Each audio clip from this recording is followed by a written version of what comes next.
तो friends, how are you. ये analog communication के क्वेश्चंस हैं। तो इसमें फर्स्ट क्वेश्चन है Vt is equal to 5 of cos 10 to the power 6 pi t minus sin of 10 cube pi t into sin 10 to the power 6 pi t represents which kind of signal? Is it DSB, suppressed carrier signal, that means DSB SC है, double side band है, AM signal है, amplitude modulated signal है, या SSB है, single side band upper side band signal है, या narrow band FM signal है। अब हमें पहले इसको आइडेंटिफाई करना होगा कि नैरो बैंड सिग्नल की जो इक्वेशन होती है SNB FM, ठीक है, of t, this is equal to AC of cos 2 pi FCT minus MF sine 2 pi FMT sine 2 pi FCT। ठीक है, ये इक्वेशन होती है narrow band frequency modulated signal की। कैरियर एम्पलीट्यूड है AC, cos of 2 pi FCT ये carrier signal है, MF modulation index है, साइन 2 पाई FMT ये मॉड्यूलेटिंग सिग्नल है, sine 2 pi FCT। Comparing the given, अब इस इक्वेशन को अगर आप रिजेंबल करें तो इसी फॉर्म में है ना, cos 2 पाई FCT ये कैरियर एम्पलीट्यूड है, minus sign 2 pi FMT into sine 2 pi FCT, क्योंकि FC जो होगा it will be greater than modulating signal frequency, right. अब इसमें आप देखिए जो मॉड्यूलेशन इंडेक्स है यहाँ पे MF वो तो 1 है ना, तो मॉड्यूलेशन इंडेक्स तो 1 है आपका। दूसरा जो आपका कैरियर एम्पलीट्यूड है वो 5 है, तो यानी कि आपका जो सिग्नल है ये आपका नैरो बैंड FM सिग्नल है, क्योंकि जो नैरो बैंड FM में मॉड्यूलेशन इंडेक्स लेस देन 1 होता है, near about less than equal to या लेस देन 1 होता है, और वाइड बैंड में MF ग्रेटर देन 1 होता है। ठीक है, यही होता है ना। तो यहाँ पे इस केस में ये जो होगा आपका नैरो बैंड FM सिग्नल होगा, राइट। ठीक है, नेक्स्ट क्वेश्चन है आपका ये, for a W band FM signal, if the modulation index is 3, the number of sidebands having sufficient high power is, देखिए according to Carson's rule, अगर आप इसमें Carson's rule लगाएं तो जो MF plus 1 होता है, USB and LSB, upper sideband and lower sideband, they both contain 99% power, दोनों में 99% पावर होती है।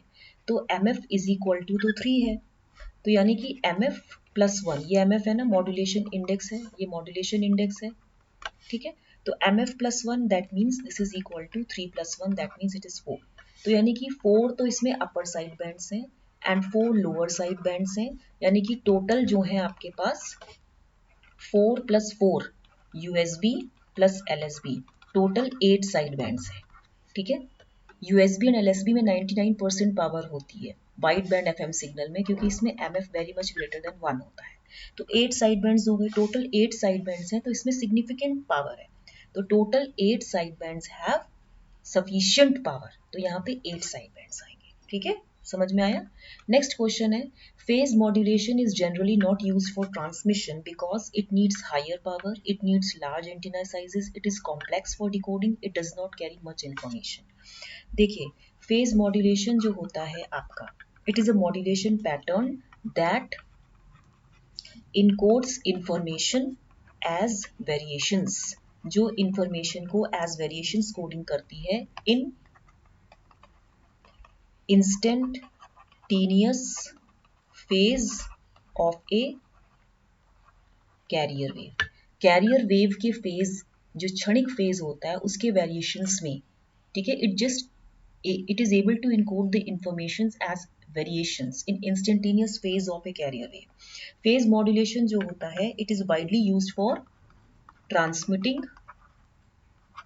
radio waves को transmit करता है and is an integral part of many digital transmission coding scheme that underlie a wide range of technologies। many digital ये जो आपका डिजिटल ट्रांसमिशन होता है, digital transmission coding, it is helpful in digital transmission coding schemes. ठीक है, जिसमें क्या होता है that widely include range of technology, जैसे जिसमें वाईफाई होता है, इसमें GSM होता है एंड सैटेलाइट टीवी होता है। ठीक है, तो phase modulation is generally not used for transmission, generally नहीं यूज होता because it is complex for decoding, ये डिकोडिंग के लिए बहुत कॉम्प्लिकेटेड होता है, राइट। नेक्स्ट क्वेश्चन है, an AM signal has the form ut is equal to 20 plus 2 cos 3000 pi t plus 10 cos 6000 pi t cos of 2 pi fct, जहां पे carrier frequency दिया है 10 to the power 5 hertz. The ratio of sideband power to the total power is c। Standard form जो होती है M की, जो standard form होती है आपकी एम्पलीट्यूड मॉड्यूलेशन इक्वेशन की, वो होती है A C of 1 plus M A cos of omega M T into cos of omega C T. यहाँ पे कैरियर एम्पलीट्यूड कितना है आपका 20 है, 1 प्लस 2 बाय 20 हो गया, ये आपका हो गया modulation index of m into cos of 3000 pi t, right, and plus again यहाँ पे 10/20 into cos of 6000 pi t. तो यहाँ पे देखिए जो आपका मॉड्यूलेशन इंडेक्स 1 है वो है 2/20, दैट मीन्स 1/10, दैट मीन्स 0.1। दूसरा जो मॉड्यूलेशन इंडेक्स है वो है आपका 10/20, दैट मीन्स 1/2, दैट मीन्स 0.5। तो जो आपका टोटल मॉड्यूलेशन इंडेक्स आएगा वो क्या हो जाएगा, under root ma1 square plus ma2 square, right. तो यानी कि कितना हो जाएगा, अंडर रूट 0.1 का स्क्वायर प्लस 0.5 का स्क्वायर, यही होगा। कितना हो जाएगा ये, under root 0.01 plus 0.25, under root of 0.26, यही होगा। तो इसका जो अंडर रूट जब हम करेंगे तो ये कुछ 0.51 आएगा। तो रेशियो ऑफ पावर ये पूछ रहा है, what is the ratio of the sideband power to the total power.